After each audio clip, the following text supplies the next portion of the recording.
अस्सलामुअलैकुम। कैसे हैं दोस्तों? मैं साकिब हुसैन। आज हमारी एमसीक्यूज डिस्कशन का जो टॉपिक है वो एक्टिविटी एंड एक्सरसाइज पैटर्न। ये हमारे पास फंडामेंटल ऑफ नर्सिंग 1 का चैप्टर है। तो इस चैप्टर का जो सबसे पहला हमारे पास क्वेश्चन है वो ये है कि what does the activity exercise pattern primarily refer to? A, efficient use of body mechanics during tasks. B, a person's routine of exercise, activity, leisure, and recreation. C, a focus on joint mobility and range of motion. D, maintaining body alignments for better posture. इसका जो सही answer है वो है option B, A persons routine of exercise, activity, leisure and recreation. Explanation क्या है इसकी? The activity exercise pattern encompasses an individual's daily activities, exercise routines and recreational habits.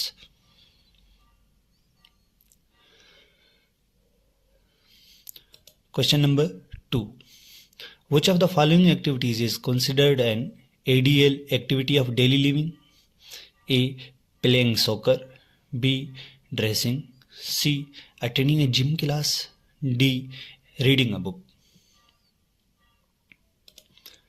इसका जो सही आंसर है वो है ऑप्शन बी, ड्रेसिंग। एक्सप्लेनेशन क्या है?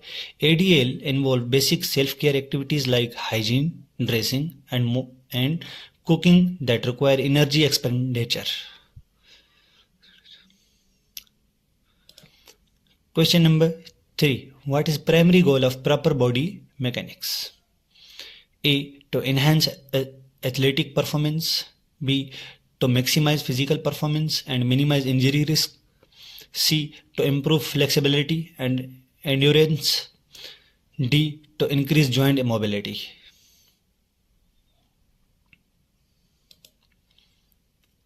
इसका जो सही आंसर है वो है option B, to maximize physical performance and minimize injury risk. Explanation क्या है? Proper body mechanics ensure efficient body movements during activities like lifting and pushing, reducing injury risk. Question number 4. What does mobility primarily refer to? Option A, freedom of movement at a specific joint. B, totality of body movements without restrictions. C, range of motion of joints. D, maintaining body alignment during activities. इसका जो सही answer है वो है option B, totality of body movements without restrictions. Explanation क्या है? Mobility is ability to move freely without limitations and encompassing walking, running and other movements. Question number 5. What is the definition of joint mobility? A, the ability to perform ADL effectively. B, the range of motion and freedom of movement at a specific joint. C, maintaining proper posture and balance. D, efficient use of body mechanics during lifting. इसका जो सही answer है वो है option B, the range of motion and freedom of movement at specific joint. Explanation क्या है? Joint mobility focuses on extent of movement possible at a particular joint. Question number 6. Which statement best describes ROM? A, the alignment of body parts for proper posture. B, the extent of movement a joint can perform. C, the efficiency of body mechanics during tasks. D, the positioning of the center of gravity for balance. इसका जो सही answer है वो है option B, the extent of movement a joint can perform. Explanation क्या है? ROM measures the total movement capability of a joint. Question number 7. What does body alignment emphasize? A, proper posture and balance. B, increase muscle strength. C, reduce joint mobility. D, vigorous exercise for stability. इसका जो सही answer है वो है option A, proper posture and balance. Explanation क्या है? Body alignment ensures the correct positioning of body parts to maintain balance and posture. Question number 8. What is a key psychological benefit of regular exercise? A. Enhances bone density. B. Reduces risk of diabetes. C. Releases endorphins to reduce stress and anxiety. D. Improves range of motion in joints. तो इसका जो सही answer है वो है option C, releases endorphins to reduce stress and anxiety. Explanation क्या है? Exercise promotes mental health by releasing feel good hormones that reduces stress and anxiety. Question number 9. Which health risks is reduced by regular physical activity? A. Osteoporosis and fractures. B. Severe allergies. C. Joint dislocations. D. Sleep disorders. इसका जो सही answer है वो है option A, osteoporosis and fractures. Explanation क्या है? Exercise strengthens bones and increase density and lowering the risks of osteoporosis and fractures. Question number 10. Which of the following factor affect body alignment, mobility and daily activity levels? A. Only musculoskeletal health. B. Growth, development, nutrition, physical health and personal values. C. Exercise frequency alone. D. Environmental conditions. इसका जो सही answer है वो है option B, growth, development, nutrition and physical health and personal values. Explanation क्या है? Multiple factors including developmental stages, nutrition, health conditions and personal attitudes influence mobility and body alignment. Question number 11. How does aging primarily affect mobility? A. Increases joint flexibility. B. Enhances bone density and posture. C. Decreases muscle tone and bone mass. D. Improves gait and balance. इसका जो सही answer है वो है option C, decreases muscle tone and bone mass. Explanation क्या है? With age muscle tone diminishes, bones lose density and joints become less flexible, impacting posture and movement. Question number 12. What condition is associated with decreased bone mass, particularly in older women? Option A. Arthritis. B. Osteoporosis. C. Scoliosis. D. Spinal stenosis. इसका जो सही answer है वो है option B, osteoporosis. Explanation क्या है? Osteoporosis more common in post menopausal women, results in decreased bone mass and higher fracture risks. अब इसका जो पैथोफिजियोलॉजी अगर हम कह लें कि वो किस वजह से होती है, जब वोमेन में हमारे पास मेंस्ट्रुअल साइकिल चल रही होती है तो वहाँ पे एस्ट्रोजन का लेवल हमारे पास इंक्रीज होता रहता है. वो एस्ट्रोजन हमारे पास ब्लड प्रोडक्शन में भी इन्वॉल्व होता है, जिसकी वजह से बोन्स को ऑक्सीजन वगैरह और न्यूट्रिएंट सप्लाई अच्छी मिलती है, जिसकी वजह से हमारे पास बोन हेल्दी रहती हैं हमारे पास. और इनका हमारे पास बोन की डेवलपमेंट में भी अहम किरदार होता है हार्मोन का. जब ये हार्मोन बंद होता है, इसकी जो रिलीज है वो कम हो जाता है, जिसकी वजह से ओस्टियोपोरोसिस प्रोमोट होता है. अब ये एक ओस्टियोपोरोसिस है पेशेंट में जिसकी बोन हमारे पास पोरस हो चुकी है. ये इसकी माइक्रोस्कोपिक पिक्चर है और ये हमारे पास नॉर्मल बोन है, ये हमारे पास बोन शाफ्ट है.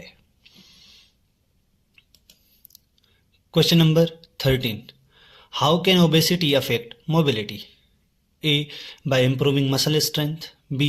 By reducing joint stress. C. By restoring movement and stressing joints. D. By increasing bone density.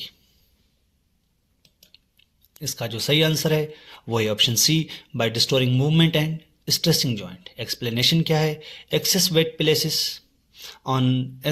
Places stress on joints, limiting movement and negatively affecting mobility. Question number 14. Which health condition is most likely to impair mobility by affecting the nervous system? A. Osteoarthritis. B. Stroke. C. Fracture. D. Sprain. इसका जो सही answer है वो है option B, stroke. Explanation क्या है? Neurological conditions like stroke empire movement by affecting motor control and coordination. Question number 15. Which musculoskeletal disorder can restrict mobility by causing joint inflammation and stiffness? A. Fracture. B. Arthritis. C. Sclerosis. D. Gout. इसका जो सही answer है वो है option B, arthritis. Explanation क्या है? Arthritis causes joint inflammation, pain and stiffness, limiting mobility. अब इसकी जो बेस्ट एग्जांपल है, एक चीज़ को हमेशा याद रखें, मेडिकल ज़बान में अगर प्रीफिक्स हमारे पास आइटस आ रहा है तो आइटस हमेशा जो शो करता है वो इन्फ्लेमेशन को शो करता है।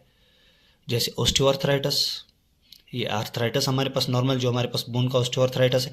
अब इसमें ये देखें कि ये जो बोन्स है ना, इनके जो जॉइंट्स हैं हमारे पास, इनमें इन्फ्लेमेशन कॉज हो चुकी है, जिसकी वजह से इनका जो साइनोवियल फ्लूइड है वो हमारे पास ज़्यादातर मौजूद नहीं होता। अगर वो मौजूद नहीं होता, जो बोन की वर्किंग है, जब वो लिगामेंट्स आपस में मिलेंगे तो उसकी वजह से हमारे पास रेडनेस, स्वेलिंग कॉज होगी, जिसकी वजह से आर्थराइटिस हमारे पास डेवलपमेंट इसकी शुरू हो जाती है।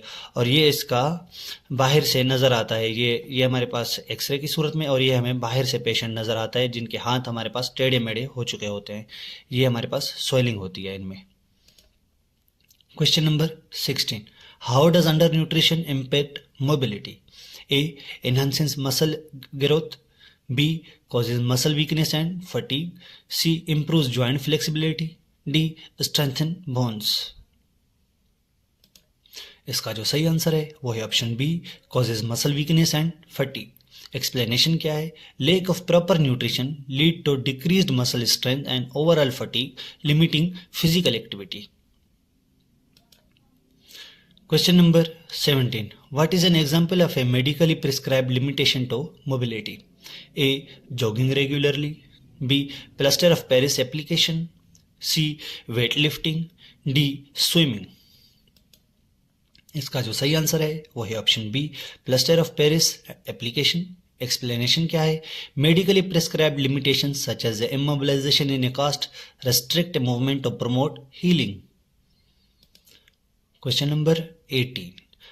What cardiovascular risks increases when with prolonged immobility?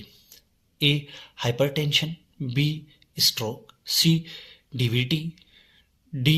Tachycardia. इसका जो सही आंसर है वो है option C, DVT.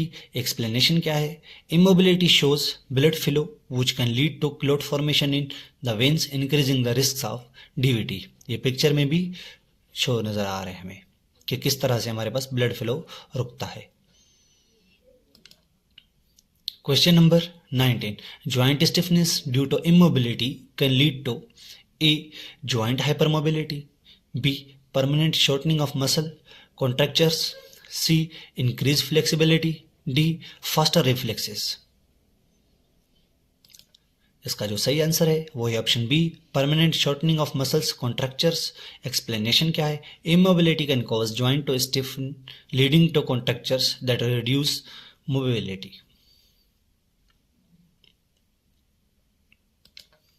Question number 20. Which respiratory complication is associated with limited mobility? A. Increased lung capacity. B. Atelectasis, collapsed lung tissue. C. Bronchodilation. D. Hyperventilation. इसका जो सही answer है वो है option B, atelectasis, collapsed lung tissue. Explanation क्या है? Immobility can lead to shallow breathing and lung collapse, increasing the risk of respiratory complications. Question number 21. How does immobility affect the integumentary system? A. Promotes faster wound healing. B. Increase the risk of pressure ulcers. C. Strengthen skin elasticity. D. Enhances skin hydration. इसका जो सही answer है वो है option B, increases the risks of pressure ulcers. Explanation क्या है? Prolonged immobility can lead to bed sores, pressure ulcers due to continuous pressure on skin. ये ज़्यादातर हमारे पास बोनी स्ट्रक्चर्स जैसे हिप हो गई, शोल्डर वाले हिस्से हो गए, यहाँ पे ज़्यादातर हमारे पास अल्सर्स होते हैं। Question number 22, which metabolic effect is associated with immobility? A. Increased metabolic rate. B. Enhanced weight loss. D. Decreased metabolic rate. D. Muscle hypertrophy. इसका जो सही आंसर है वो है option C, decrease metabolic rate. Explanation क्या है? Immobility slow down the metabolism, potentially leading to weight gain and body consumption and body composition changes. Question number 23. Which of the following is a characteristic of normal movement? A. Limited range of motion. B. Uncoordinated muscle activation. C. Smoothness and fluidity of movement. D. Jerky and uncontrolled motions. Explanation क्या है? Smoothness and fluidity of movement. Explanation क्या है? Normal movement is characterized by smooth, fluid and coordinated motions without jerky or uncontrolled movements. Question number 24. What does flexion refer to in terms of joint movement? A. Increasing the angle of the joint. B. Moving the bone away from the midline. C. Decreasing the angle of the joint. D. Movement of the distal part in a circular. Explanation क्या है? Decreasing the angle of the joint. Explanation क्या है? Flexion is the movement that decreases the angle of the joint, such as bending the elbow. Question number 25. Which of the following best describes the term circumduction? A. Movement of the bone towards the midline. B. Movement of the bone in a circular while the proximal end remains fixed. C. Decreasing the angle of a joint. D. Rotation round a central axis. इसका जो सही answer है वो है option B, movement of the bone in circle with the proximal end remains fixed. Explanation क्या है? Circumduction refers to a circular movement of a distal part of the bone while the proximal end stays in a place. Question number 26. When is it recommended to offer analgesics to a patient before an exercise session? A. 1 hour before exercise. B. 30 minutes prior to exercise. C. After exercise. D. Immediately during exercise. इसका जो सही answer है वो है option B, 30 minutes period to exercise. Explanation क्या है? Offering analgesics 30 minute before exercise help to manage pain and improve the patient's tolerance during physical activity. Question number 27. What is the primary reason for changing the patient's position every 2 hour? A. To promote skin integrity. B. To avoid falls. C. To improve circulation and prevent pressure ulcers यानी कि bed sores. D. To reduce pain. इसका जो सही answer है वो है option C, to improve circulation and prevent pressure ulcers. Explanation क्या है? Changing position regularly helps maintaining proper circulation, reduces pressure on the certain body areas and prevents the development of pressure ulcers. Question number 26. What action should a nurse take when the patient is unable to tolerate an activity during the rehabilitation? A. Increase the intensity of the activity. B. Instruct the patient to stop the activity. C. Continue the activity without changes. D. Ask the patient to rest for 5 minutes before continuing. इसका जो सही answer है वो है option B, instruct the patient to stop the activity. Explanation क्या है? If the patient can not tolerate activity it is important to stop immediately to prevent injury और further discomfort. Question number 29. What is the recommended fluid intake for a patient with musculoskeletal impairments? A.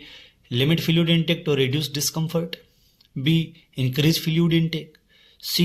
Only offer fluids after physical activity. D. Provide fluids only during meals. इसका जो सही answer है वो है option B, increase fluid intake. Explanation क्या है? Increasing fluid intake helps maintain hydration which is essential to overall health, particularly when performing physical activities. Question number 30. When providing support for activities of a daily living, which of the following should the nurse assist with? A. Only mobility exercises. B. Only bathing and dressing. C. Bathing, dressing and mobility exercises. D. Only pain management. इसका जो सही answer है वो है option C, bathing, dressing and mobility exercises. Explanation क्या है? Assisting the patient with ADLS such as a bathing, dressing and mobility exercise is an essential aspect of nursing care for individuals with musculoskeletal impairments. Thank you so much for your precious time and support. Allah Hafiz.